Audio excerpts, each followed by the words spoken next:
Usually most of the tutorials I like to dive into making websites immediately so that you learn as you go along. But with this Ultimate Total Beginners course, we do focus a little bit more on some of the admin areas and some of the important terminology. So yeah, I guess by now you're itching why I haven't even started to create my website yet. It's almost in sight, but you still need to hang on a little bit. We will talk about backend and frontend today. We'll talk about the WordPress admin panel, and we'll also look at website and web page components. These, all of them that I'm going to talk about and show you in this lesson 4 are extremely important. You don't have to memorize them, but use this as a reference lesson in case you use me terminology in the future like sidebar, header, footer, page, website versus web page. Go to the backend, go to the front end, use the navigation menu. And already if you feel this is overwhelming, don't worry. This is a reference video. I'm going to show you where everything is. And very soon, these words are going to become everyday terminology for you that you'll be using when you are creating your website. Right, so the first thing is make sure that your local server is up and running. I've closed it, so I'm just opening it again for demonstration purposes. And as the local server opens up, we scroll to the one that I've created, which is WordPress 101. Click on it, and then click up here in the top right on Start Site. And previously, as I have already set my one-click admin to me, which is the administrator, all I need to do is click on admin, and that takes me into WordPress. The first word to learn today is backend. When you work within WordPress, where you set up everything, where you make all the changes and change all the settings, we refer to this area as the backend. The front end, which we will go into soon, is where your website actually displays. The second word you're going to learn now is dashboard. And I'm going to confuse you by saying that most tutorials that you watch online, in fact, I think all of them, will call this the WordPress dashboard. Technically, it's not correct. This entire screen, so let me highlight it here with my painter, all the way from, can I move this? Yes. All the way from here to here. This is your admin area, your WordPress admin area. The dashboard, just change this transparency. The dashboard is only this one that has been selected. If I choose any of these other options, they are other options. For example, one is posts, media, and pages. We'll look at all of them. You will hear then that people will call this the WordPress dashboard area, or they will say go into the dashboard. They mean go into the WordPress admin area. Don't let that hang you up. It's not something that's going to derail me. I just want you to note that the dashboard is actually just one function of the WordPress admin area. Within this area then, let's talk about the 3 parts that we have here. The first one is going to be the WordPress toolbar. That is this little thin, darker area that appears here at the top. You have your site title over here. Remember, we called it WordPress 101. And then you have your login details over here, your profile that appears here. This is WordPress toolbar. The next one is the sidebar navigation menu. Let's first talk about the word sidebar. You'll hear this a lot. Any panel or option settings that appears in this kind of structure on the side, we refer to as a sidebar. Because this allows us to navigate to certain things within WordPress, we refer to it as a navigation sidebar or a navigation menu on the sidebar. We can switch it around. But this is where we go into all the deeper settings within WordPress. And then the last part is this big main area here in the middle. And this is often just referred to as the panel area. WordPress toolbar at the top, navigation sidebar on the left, and then your content panel area here in the middle. These are the 3 areas that you will be working with in WordPress. You can go and click around a little bit on all these labels that you see here in the sidebar. For example, pages. and you will see that this area updates as we go through it. And we will work with most of them, some of them, and many of them almost never. So don't let it get you down. Just think of Word and PowerPoint. There are often features in those software that you will never use. And once in a blue moon, one of those things will come back and haunt you because you will need to remember where it is. Click on Dashboard, and now you understand that this is a dashboard function. Only when you click on Dashboard can you actually call it the WordPress dashboard. But by default, WordPress is going to bring you into this dashboard area every time you click in here.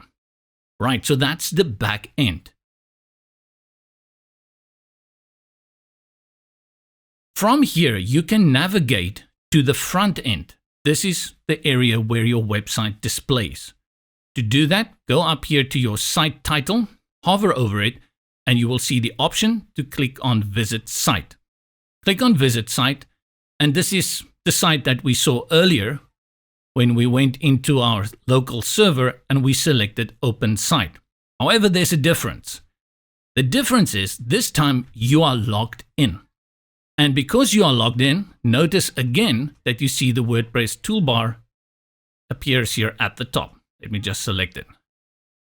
Whenever you see this toolbar, it's an indication that you are still logged in, that you can still make changes to the site and work within WordPress.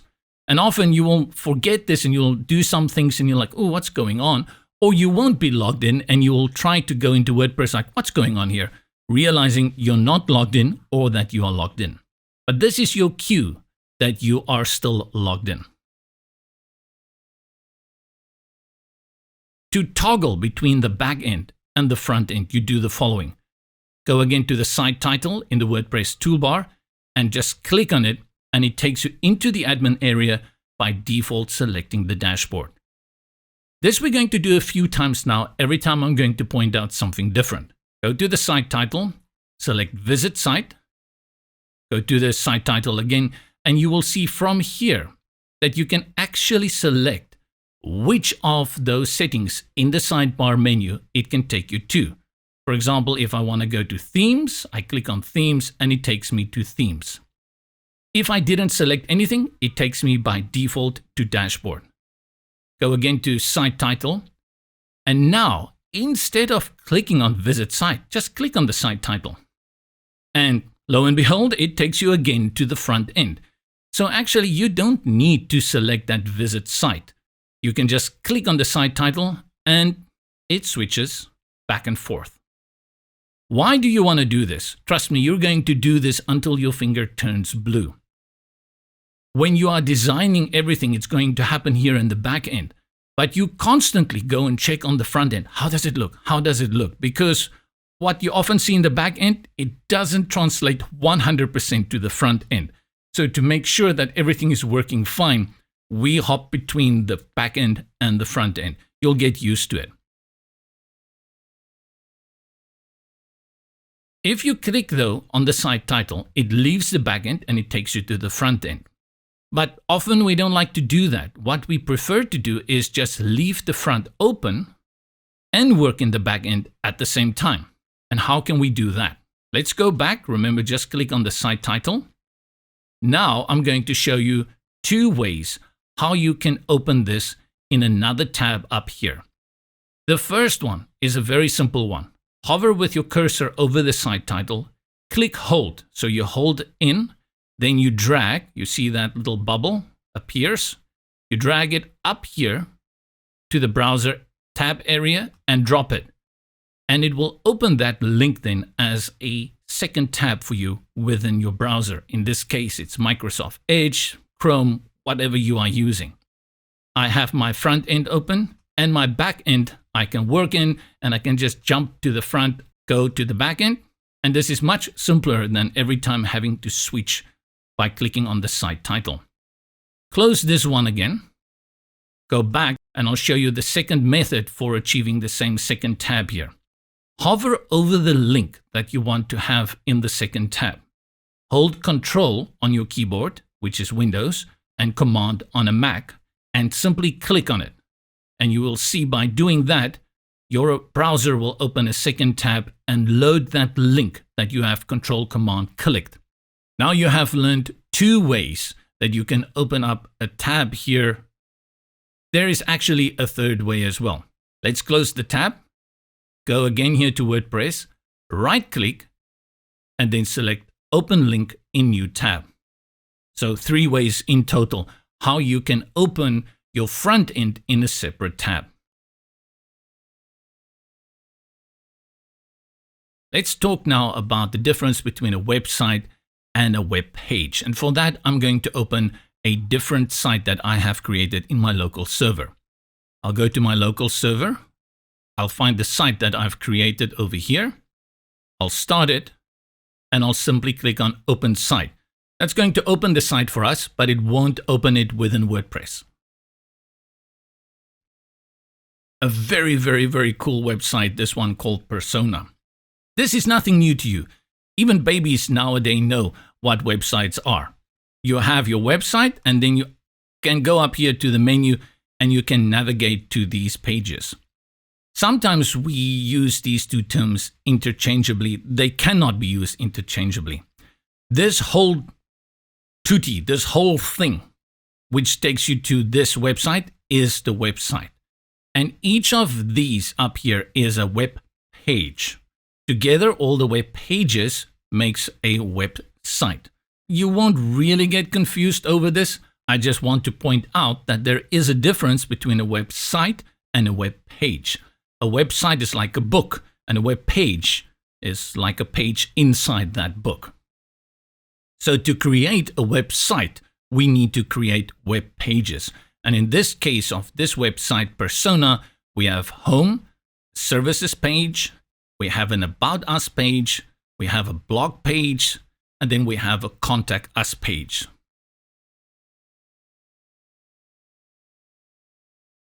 A website usually has 2 parts that are always there for you to see. For example, if I navigate to the home page, you still see this navigation area at the top, you still see this button, and you still see this logo.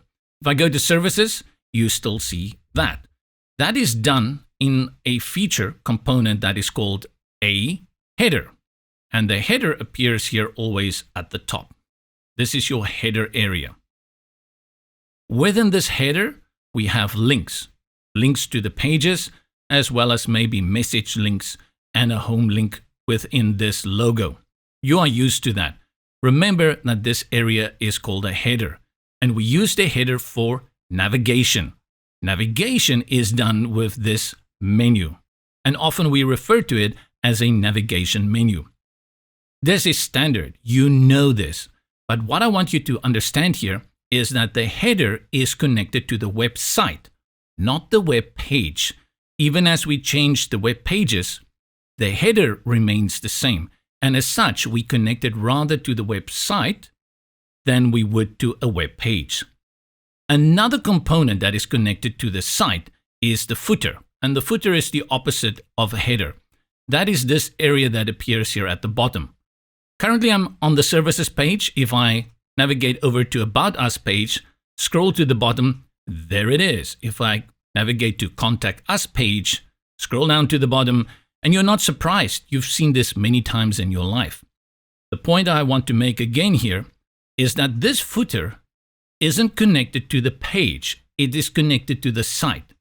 It is something that we create, and we tell the header and the footer, you need to appear all over this site on each and every page. And we do that in a setting with WordPress, which is called the theme.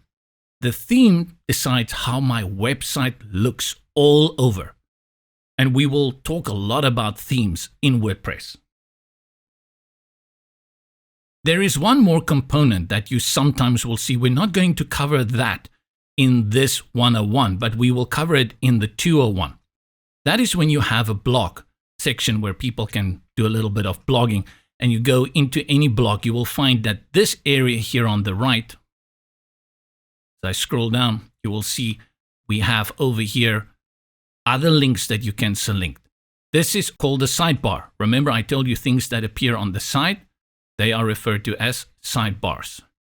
This is very common in blogging, that you will see a sidebar, also in e-commerce sites. Again, not really connected to the page, because if I navigate to another popular post, you will see the sidebar remains. So the content here on the left may change, but this part remains the same. So the header, sidebar, and your footer are components that are more connected to your website than your web page. Stick this somewhere in the back of your mind. As it goes on, you will begin to understand this. Let's then talk about the web page. Navigate to Home, and let's have a look here. Everything below the header, all the way down to where the footer starts, is your page. And this content is created on a page-by-page basis. So for each and every page, you need to create this content for that specific page. The header and the footer you create just one time, and you tell your site, I want it to appear on every page. But the contents for the page, you need to go and create that for each page respectively. So what did I want you to remember here? I want you to remember header up here, the terminology. Let's go through this. This is a header. It's at the top. It's connected to the website. Next, I want you to take notice of the one at the bottom, which we call a footer. Move this draw bar out of the way. Doesn't want to move. Footer. Again, this is connected to your website. It appears on every page. The other one that I also showed you is a sidebar, which we're not going to touch here. And then finally, on every page, you have your web page and the content of that web page. Now that I've shown you all these components, I'll close this one and we'll look at this very ugly and boring standard WordPress site that WordPress has created for us by default. Can you identify the components I've just shown you? And you should be. It's not as clear, they're not all there, but again up here we have a header. And in this header, we only have our site title plus something we call a tagline. Down here, we have the footer. And then here in the middle, we have the page. If I add more pages to this website I've created, the header and the footer will appear on all of them and they'll be exactly the same. But the page contents, we will switch out for each page so that it fits the contents for which we want for that page. Let's review. You remember what do we call this part of the website? When we look at it as a visitor will see it, we call it the front end. We know we're in the front end because we still see the toolbar, the WordPress toolbar here at the top. This one is called the backend. This is where the WordPress admin panel appears. Three things here. Again, we have the toolbar at the top. We have the navigation sidebar menu here on the left, and then the panel contents area that appears here in the middle, depending on what we select here from the sidebar. I've also shown you 3 ways how you can open up new links in a tab within your browser. The first one is to click, hold, and drag it. The second one is to Control, Command, click. And the last one is to right-click and then click on Open Link in New Tab.